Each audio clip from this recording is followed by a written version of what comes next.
Hey everybody, John from our Hodgepodge Homestead.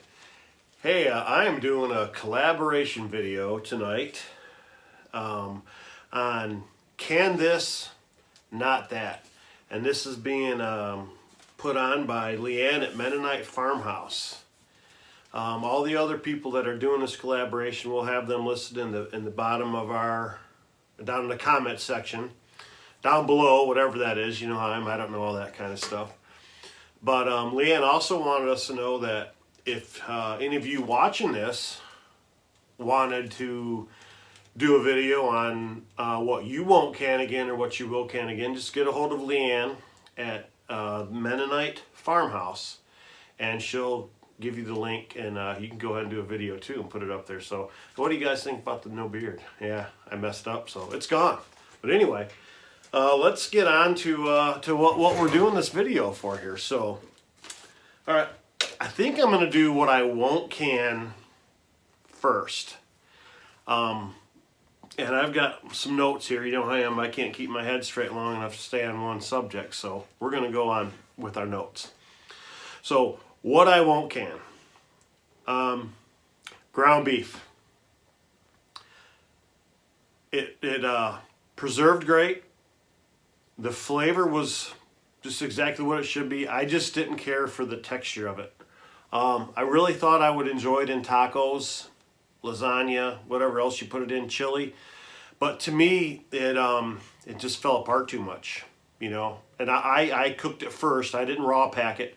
I cooked it first and then canned it up, and just to me, I didn't appreciate the texture. And I'm a big texture guy when I eat stuff, so, you know, I'll never have a Brussels ever because they're terrible textured. Okay, number 2 is green beans. They just, they got too, for me, they got too mushy. You know, too mushy in the jar. Heather and I, we really prefer to parboil them, freeze them in serving size baggies in the freezer. Take them out, bam. Now let me tell you what. In a terrible situation, if it hit the fan, I would can them. And I would have them. But up until that point, they're just going to get parboiled and put right in freezer bags and go right in the freezer. They're wonderful. Throw some Parmesan cheese on them, some butter, some garlic. Good with anything. Number 3, jalapenos. And probably for the same reason on the green beans, they turned to mush. There was no texture to them, no crunch, no nothing. I guess you could put that stuff like when you do pickles. Darn it, I can't remember what that's called. But it's something you put in to keep the crunch. But to me, that's some chemical that I don't want to put in my food anymore. And so I don't, and I won't. Number 4. Orange marmalade jam jelly. I don't know. I followed the ball book recipe and I made it. It set up perfect. It was beautiful looking. Put it on a piece of toast and it pretty much tasted like I was eating orange peel. Yeah, it wasn't very good. I tried a couple other jars just to see if maybe something settled or something went, but no. So I don't need to try that one again. It wasn't a fun jelly to make either. So yeah, orange marmalade is a no-go for us any longer. And another one along the same lines is apple butter. Mainly because you put cloves and allspice in apple butter. Well, at least the recipe I had, that's what it called for. And I don't like those. I thought I would try it just to see if it would be okay with everything else. Just wasn't. So maybe someday I'll try it again without those in it.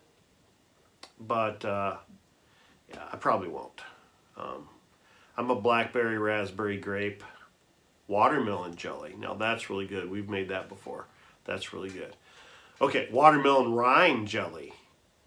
That's really good too. Maybe we'll do a video on that one of these days coming up here in watermelon season. Okay, now on to the things that we will can again and why. Number 1 is chicken. we've never raised more than 50 meat birds a year, but this year I'm going to go above that. I'm going to try to do 75 this year. My chicken bank is going down a little bit. We eat a lot of chicken, especially now my son has moved on. He's married and moved away, my youngest son, and he was allergic to chicken, so we didn't make it a lot when he was living with us because he couldn't eat. So, but yeah, chicken is wonderful canned. I tend to cook mine first, like roast 2 chickens at a time, 3 days in a row, and on that 3rd day, debone everything and then can it on the 4th day.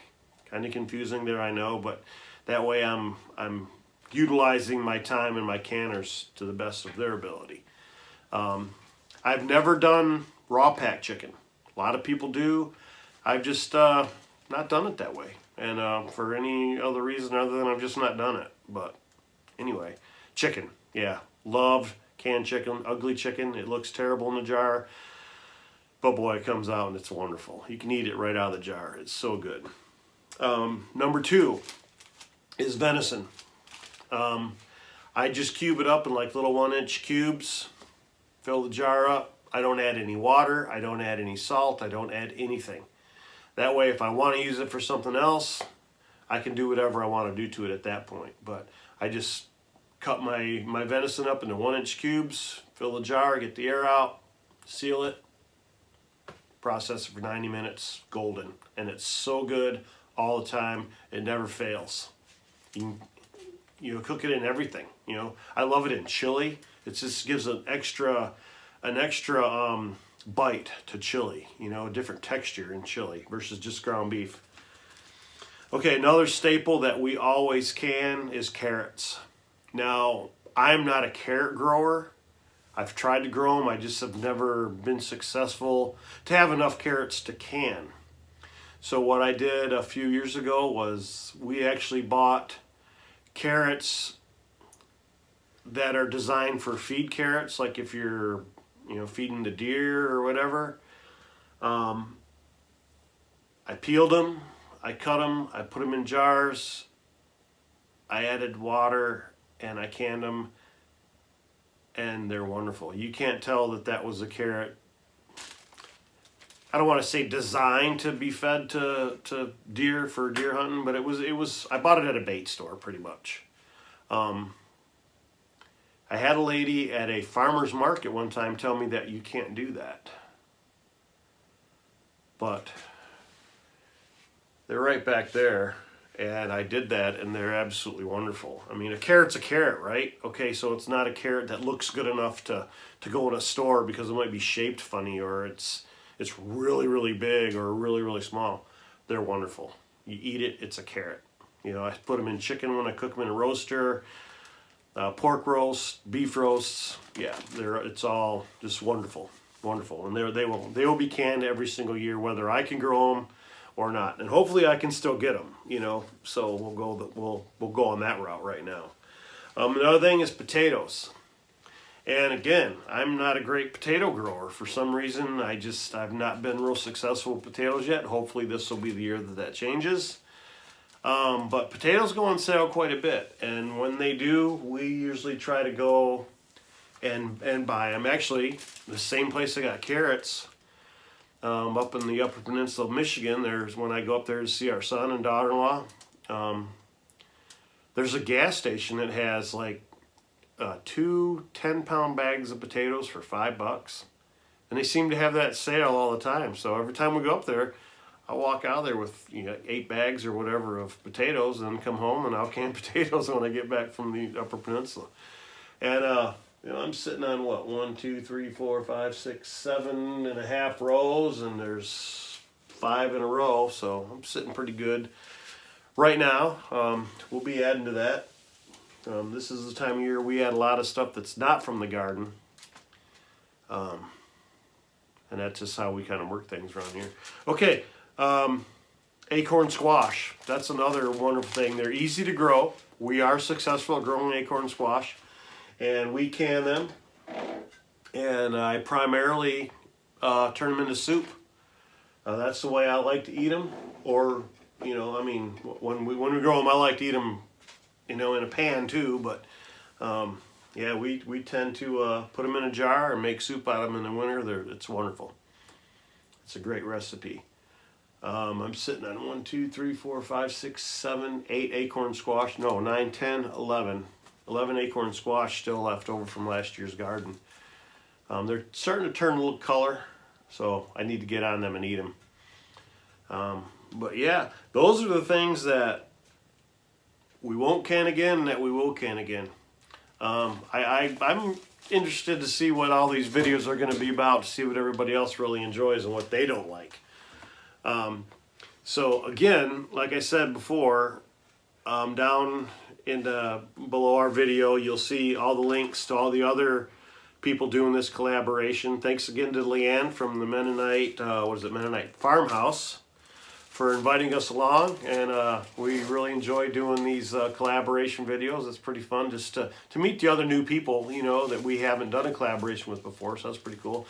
And normally what we do is we subscribe to everybody that's within the collaboration, and we hope that they do that with us too. And like LeAnne has said, if you guys out there want to do a video, upload your video, get it to LeAnne at Mennonite Farmhouse, and she'll put it up right along with everybody else's, so that'll be a lot of fun. So I guess at that point I'll let you guys go, and like I said, I can't wait to watch your guys' videos. They go up, I believe they go up tomorrow at noon, so we'll have ours up and ready to go, and we'll see you guys at that point, I guess. And you know, like we always say here at the Hodgepodge Homestead, we love canning what we love to can. And you should too. We'll see you guys later.